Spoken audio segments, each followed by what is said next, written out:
Le cinéma, c'est un art, mais c'est aussi une industrie. Et donc, c'est toujours intéressant de savoir ce qui a échoué et ce qui a marché dans une année, pour savoir un peu à quelle sauce on va être mangé l'année qui suit. Dans cette vidéo, on va donc parler du nombre d'entrées, de la recette que vont faire les films et du ratio spectateurs par nombre de salles. C'est une vidéo où je vais parler majoritairement de la France, même si je vais faire quelques détours vers Hollywood et par la Chine, mais ça va être vraiment sur l'industrie et le box-office en France. Donc sortez vos calculettes, c'est parti, on va faire les comptes et on va essayer de décrypter les plus gros bids au cinéma en 2018. Plusieurs petites choses à prendre en compte avant de rentrer dans le vif du sujet. Déjà, pour appréhender le succès ou l'échec d'un film, il y a quelques notions à savoir. La première, c'est par exemple qu'en France, on va compter majoritairement en entrées et non pas en dollars ou en euros récoltés par le film, alors que dans tous les autres pays du monde, principalement aux États-Unis, on compte en dollars de recettes.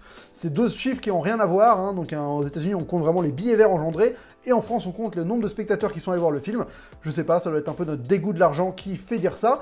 Donc, il y a une manière de calculer la recette en France, c'est approximativement de multiplier le nombre d'entrées par 6,4, qui est le prix moyen d'une séance de cinéma, mais à partir de là, il y a des pourcentages qui vont au distributeur, donc c'est un peu compliqué, mais je vais parler donc majoritairement au nombre d'entrées, et je ferai la conversion en euros, en recettes, quand c'est pertinent. Voilà, c'était pour faire la première précision. La deuxième, c'est aussi qu'une réussite et un échec se calculent également en fonction du budget, hein. Il n'y a pas uniquement le nombre d'entrées et les dollars récoltés qui rentrent en compte, il faut voir combien d'argent on avait dépensé pour faire le film. C'est vraiment un b.a.-ba économique, hein, mais pour prendre un exemple simple, les aventures de Spirou et Fantasio et le film Bécassine ont tous les deux fait le même nombre d'entrées, 220 000 entrées. Ce qui approximativement représente 1,4 million d'euros de recettes. Le truc, c'est que Spirou, il a coûté 15 millions d'euros, et que Bécassine, il a coûté 4 millions d'euros. Donc fatalement, l'échec est beaucoup plus important pour Spirou que pour Bécassine. Et tant mieux, parce que Spirou, c'est de la grosse merde, il était numéro 1 de mon flop. Ensuite, une dernière notion qui est assez importante et qui n'est pas forcément connue de beaucoup de monde, c'est la moyenne du nombre de spectateurs par copie. Cette stat est très importante pour relativiser ou nuancer le succès ou l'échec d'un film. Pour vous expliquer, je vais encore prendre un exemple, on va prendre deux films, Climax et J'ai perdu Albert, deux films qui ont fait 60 000 entrées. Donc vraiment pas un score terrible du tout, sauf que Climax, il a fait 60 000 entrées sur une combinaison maximum de 63 salles en France. C'est-à-dire que au maximum de son exploitation, il y avait 63 cinémas en France qui diffusaient Climax. Donc globalement, une moyenne de 960 spectateurs par salle de cinéma qui diffusait Climax. Pas par séance, hein, par salle qui diffusait le film, sur l'ensemble de son exploitation. Alors que J'ai perdu Albert, il avait 152 salles qui avaient diffusé le film. Donc ça fait une moyenne de 400 spectateurs par salle. Donc en moyenne, Climax avait plus de 2 fois le nombre de spectateurs par salle qu'avait J'ai perdu Albert. Donc même s'ils ont fait le même score au final, ça s'interprète pas de la même manière. Climax a réussi à toucher son public malgré une mauvaise diffusion, alors que J'ai perdu Albert n'a pas réussi à faire venir son public malgré une diffusion plus large que Climax. En plus, moins t'as de copies, moins l'exploitation coûte cher, donc fatalement, si tu fais le même nombre d'entrées avec des nombres de copies différentes, on va dire que celui qui avait le moins de copies est considéré comme un meilleur succès, et moralement, ça n'a pas du tout le même impact. Quand tu fais 960 spectateurs par salle et 400 spectateurs par salle, il y en a un qui semble avoir mieux marché que l'autre, même si le score final est le même. Donc c'est des petites notions importantes à prendre en compte pour essayer de disséquer les bids de l'année et les succès. Maintenant que tout ça est posé, lançons-nous. On va rapidement écarter les succès de l'année pour que vous ayez un ordre d'idée de ce qui a cartonné en France en 2018. Le plus gros succès de l'année 2018, c'est Les Indestructibles 2 avec 5 687 000 spectateurs. C'est un film qui à l'international a cartonné également, qui a récolté 1,230 milliard de dollars de recettes mondiales, pour un budget de 200 millions de dollars. Donc c'est un énorme carton. Et en France, c'est le number one de l'année. Donc c'est bien, ça va permettre à Brad Bird de remonter en selle, hein, de réussir à se relever un peu du gadin qu'il avait pris avec Tomorrowland, et tant mieux parce que j'aime beaucoup Brad Bird. Le plus gros succès de l'année français, c'est Les Tuches 3, avec 5 667 000 entrées en France, donc 1000 entrées de moins que Les Indestructibles 2. C'est pas passé loin d'être le numéro 1, tout film confondu, à 1000 entrées près. Par contre, Les Tuches 2 ont la meilleure moyenne de spectateurs par salle, avec un chiffre astronomique, 7492 spectateurs par salle qui diffusaient le film en moyenne. C'est énorme. Rendez-vous compte, Climax c'était 940, là on est à 7492. Waouh! Donc c'est clairement le carton français de l'année, Les Tuches, il n'y a pas photo.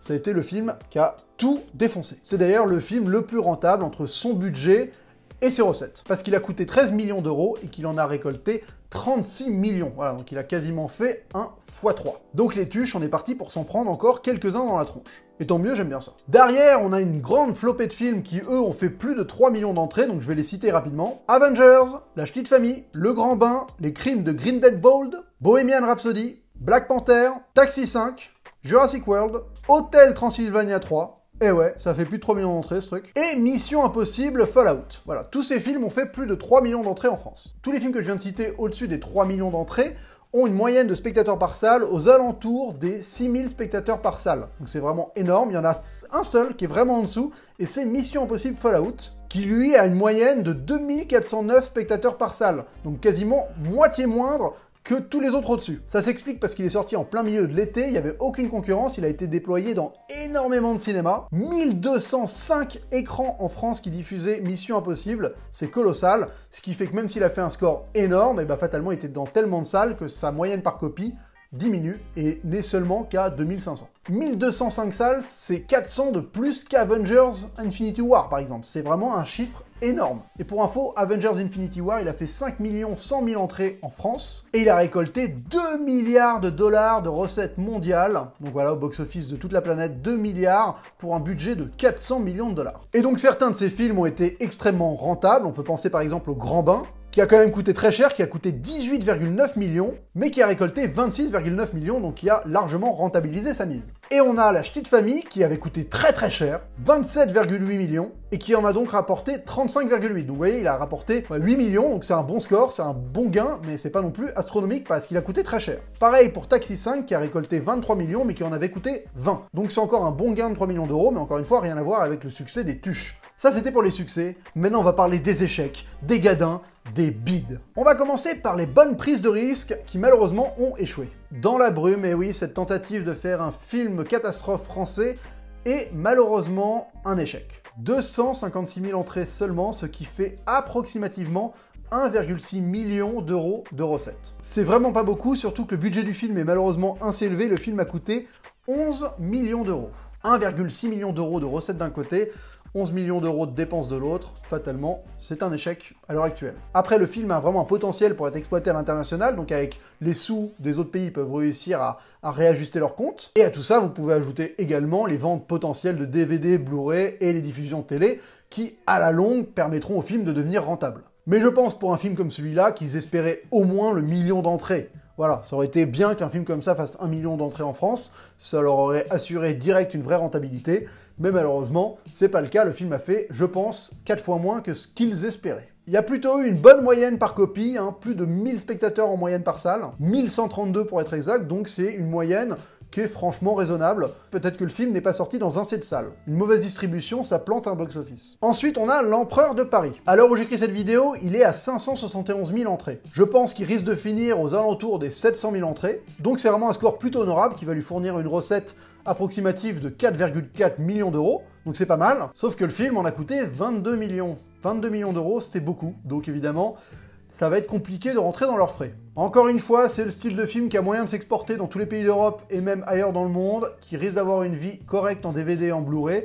Donc rien n'est dit, ça va prendre du temps pour être rentabilisé, mais ça aurait mérité encore plus d'entrées, mais je trouve le film pas forcément extraordinaire, donc ça, c'est logique que le film ne cartonne pas non plus. Mais 700 000 par rapport aux 220 000 de Dans la brume, c'est déjà beaucoup mieux. Je sais pas pourquoi je mets les deux films sur le même point, mais c'est pour moi un peu deux films qui essayent un peu de proposer quelque chose de nouveau dans le cinéma français, donc c'est pour ça que je les mets ensemble. Autre prise de risque totalement loupée cette année, L'amour est une fête. Donc c'était supposé être porté par un casting bankable sur le papier, Gilles Lellouche et Guillaume Canet. Quand on pense Gilles Lellouche, Guillaume Canet, on pense au Petit Mouchoir, on pense peut-être aussi aux Infidèles, donc c'est des films qui avaient très très bien marché à l'époque, même s'il y avait Dujardin aussi, il y avait d'autres acteurs, mais ce que je veux dire c'est que c'est un peu cette bande-là, donc on pouvait se dire, avec ces deux têtes d'affiche, ça devait bien marcher. Et le film n'a fait que 127 000 entrées. 127 000 entrées, c'est ridicule. Vous imaginez que le film n'atteint même pas le million d'euros de recettes alors qu'il en a coûté plus de 7. Et en plus, c'est une des pires moyennes par copie de toute l'année, 403 spectateurs par salle. C'est vraiment ridicule. Dans les gadins, on a également Budapest. Alors Budapest, 200 000 entrées seulement. C'est un film qui avait une promo assez agressive, on avait des affiches partout, c'était supposé être la grosse comédie de l'été, il y avait un casting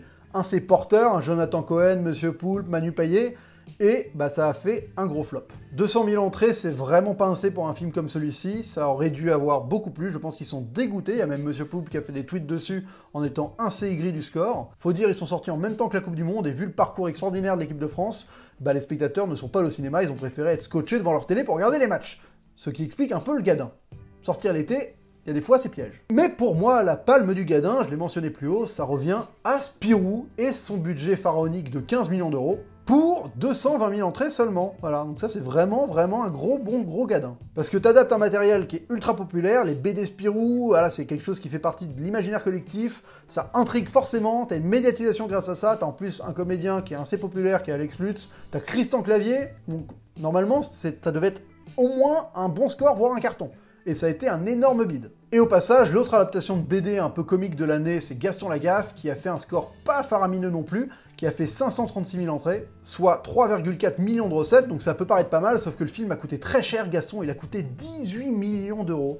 Voilà, le problème des adaptations de BD comme ça, c'est qu'elles coûtent très cher, 15 millions pour la Spirou, 18 pour Gaston, et vu que ça fait pas des cartons, et ben c'est forcément des échecs au box-office, et donc des films qui sont absolument pas rentables. On peut en déduire qu'on va un peu se calmer, à mon avis, dans les adaptations de BD à la française, parce qu'il y avait eu Boule et Bill qui avait cartonné à l'époque, ce qui avait lancé justement tous les films qu'on s'est tapés ces dernières années, des Gaston, des petits Spirou, et donc des Spirou et Fantasio, et je pense que là, cette année qui aura été rude pour les adaptations de BD, marquera un stop. On va parler un peu des bids internationaux, donc l'énorme gadin de l'année, mais le gros flop, c'est Mortal Engine. 65 millions de dollars de recettes mondiales seulement à l'heure actuelle. C'est minable comme score. Alors le film n'est pas encore sorti en Chine, on sait que la Chine, s'ils aiment le film, ça peut devenir pharaonique, mais 65 dans le monde et 15 millions de dollars de recettes aux États-Unis, c'est un score, mais ridicule. À savoir, le film a coûté 100 millions de dollars, donc pour le moment, ils sont vraiment en déficit, quoi. Espérons que la Chine sauve un peu l'affaire, parce que ce que ça envoie comme signal, c'est que les gens ne vont pas voir des espèces de nouvelles licences, des adaptations de romans qu'on n'a pas vues avant au cinéma. Donc ça envoie un signal qui fait que les gens, les studios hollywoodiens vont prendre beaucoup de risques avant de nous proposer encore du neuf, du choses qu'on n'avait pas encore vues, parce que apparemment les spectateurs est plutôt frileux. Donc les grandes licences de SF fantastique, elles ont pris un petit coup dans l'aile avec l'échec de Mortal Engine. Je ne l'ai pas vu, je me permets même pas de juger de sa qualité. Pour info, le film a fait 500 000 entrées en France, ce qui est vraiment pas beaucoup pour un blockbuster de cet acabit-là. En petit bid, on a The Predator, qui avait coûté 80 millions de dollars, et qui n'a rapporté que 160 millions de dollars de recettes mondiales au box-office, donc c'est pas un bid énorme, dans le sens où ils n'ont pas perdu d'argent sur les chiffres comme ça, mais le problème du budget, c'est qu'il n'y a pas, par exemple, tout le coût marketing et beaucoup d'autres coûts qui font que souvent, on a tendance à doubler. Un film qui est annoncé à 80 millions de dollars pour la fabrication, on peut l'annoncer à 160 avec le marketing et tout ça. Donc avoir juste 160 millions de dollars de recettes mondiales pour un film qui en avait coûté 80, c'est considéré comme un échec. Et en France, c'est le blockbuster qui aura le moins bien marché de l'année, avec seulement 352 000 entrées. Donc vraiment, en France, ça a fait un énorme bid. Mais ça, ils s'en foutent, à la limite. Une bonne déception pour Spider-Man New Generation, qui a été adulé par la critique et qui a fait un score pas foufou, qui a fait 227 millions de dollars de recettes mondiales pour un budget de 90 millions, ce qui est assez peu en ratio, encore une fois.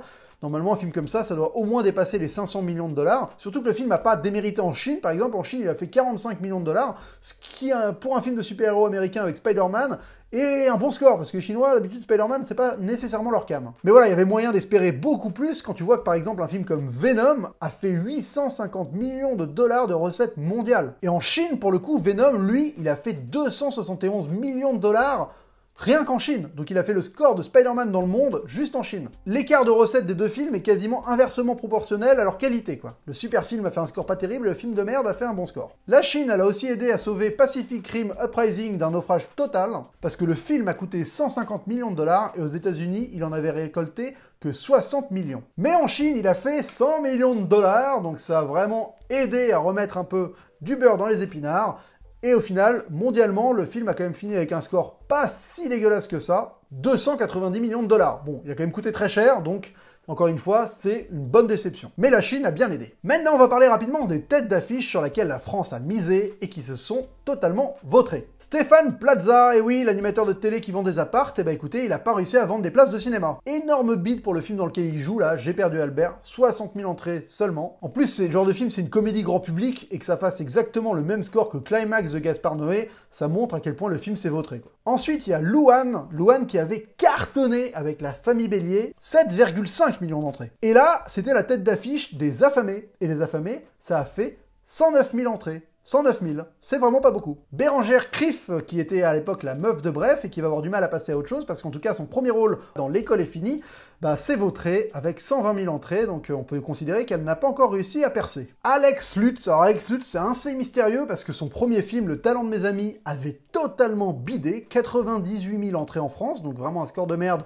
pour un mec qui est quand même visionné par beaucoup de gens tous les jours à Téloche, donc a une force de promo assez forte. Il avait fait un film qui avait totalement chié, mais qu'à cela ne tienne, on lui redonne de l'argent pour faire un autre film qui en plus a été acclamé par la critique, tout le monde a dit que c'était génial, et Guy, donc son film qui est sorti cette année, a encore une fois bidé avec 175 000 entrées. Donc voilà, le mec à la carte, il peut faire des films, mais ses films se plantent à chaque fois pour le moment. Maintenant, on va passer aux échecs qu'il faut relativiser. Revenge, premier film de Coralie Fargé, qui a fait seulement 35 000 entrées en France. Donc 35 000 entrées, c'est vraiment très peu. Mais, il a rapporté 330 000 € en Italie et 100 000 € aux États-Unis. Donc tout ça mis bout à bout, ça fait que l'opération n'est pas si pourrie que ça. C'est l'intérêt de tourner des films français en anglais. Ça marche bien à l'international. Le film d'animation Moutafoukaz qui a fait seulement 30 000 entrées. Score décevant, évidemment, il n'est pas sorti dans beaucoup de salles, il est sorti dans 60 salles, ce qui fait une moyenne de 500 spectateurs par salle, ce qui est pas énorme. Mais si on se penche sur les scores à l'étranger, il y a peut-être un rayon de soleil qui apparaît. Parce que le film a récolté 250 000 $ aux États-Unis, donc le même score qu'en France, donc mis bout à bout, ça fait déjà un peu de sous. Et avec un peu de chance, il peut fonctionner dans d'autres pays du monde, notamment au Japon où il a été en partie produit.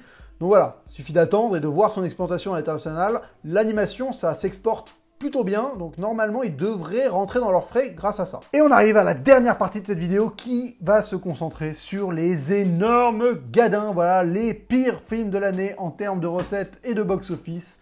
Voilà, là, c'est vraiment le pire du pire de ce qu'on a fait cette année en termes de rentabilité. Comme des garçons avec des têtes d'affiche qui avaient plutôt bien cartonné dans des films avant, hein, Max Boublil avec Robin des Bois, ou Vanessa Guide qui joue dans Aladdin et Aladdin 2, un propos sur le foot, l'année de la Coupe du Monde, pourquoi pas, et aussi un propos féministe, l'année de post-MeToo, ça pouvait faire une alchimie qui allait cartonner, et non, 80 000 entrées seulement. D'ailleurs, valait mieux pas parler de foot cette année, parce que par exemple, l'autre film qui parlait de foot, c'était La Surface de réparation, et ça n'a fait que 25 000 entrées.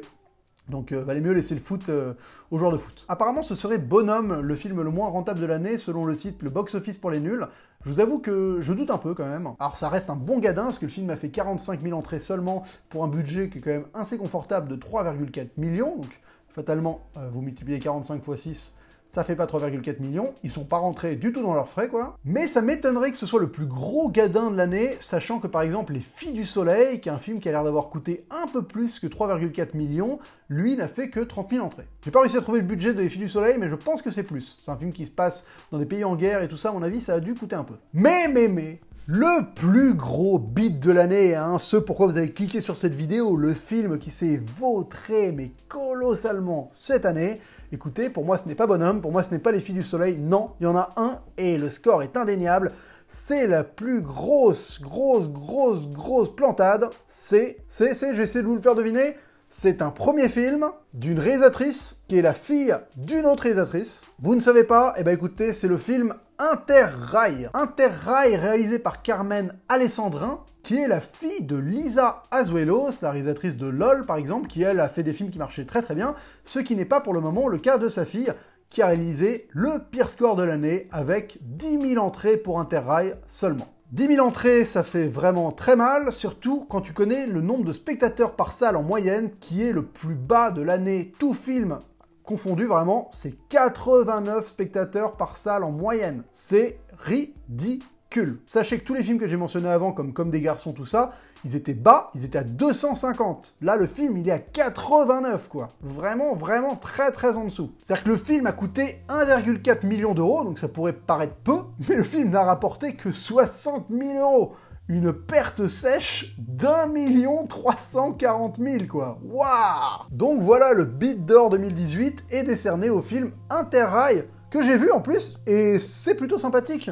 Honnêtement, ça se laisse voir, c'est un film sur des jeunes qui font un voyage en train en Europe, et je pense qu'en fait, malheureusement pour lui, tout son public potentiel était en train de faire exactement la même chose quand il est sorti en plein milieu de l'été, et fatalement, personne n'en a parlé, personne n'est allé le voir, ce qui lui offre au moins ce titre du beat de l'année. Voilà, bravo Interrail, on applaudit tous, bravo. Ouais, 89 personnes par salle, ouais, 10 000 entrées, un gros bide. Mais je pense en plus que la réalisatrice va faire d'autres films, parce qu'une fois que t'es dans le système, il n'y a pas de raison que ça s'arrête.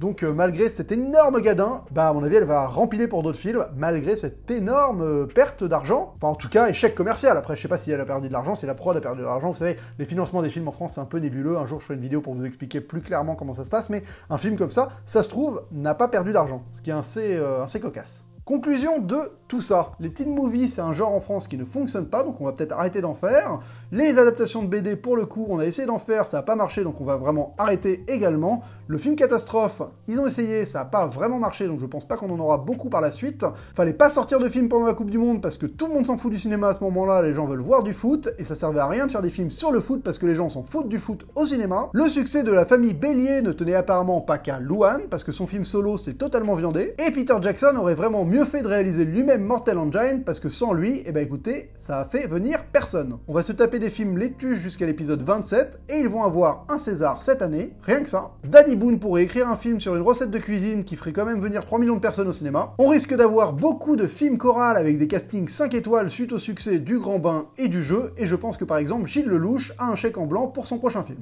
Et le plus surprenant, c'est peut-être le film le plus attendu de l'année, en tout cas un des films mythiques, qui est L'homme qui tua Don Quichotte, qui lui a réalisé un score totalement minable de 122 000 entrées en France, sachant que 15 ans auparavant, son making-of, Lost in La Mancha, avait lui récolté 160 000 entrées. Voilà, donc le making-of a fait plus d'entrées que le film. Je vous laisse réfléchir sur ce que ça voudrait dire, et d'ici la prochaine, bonne toile!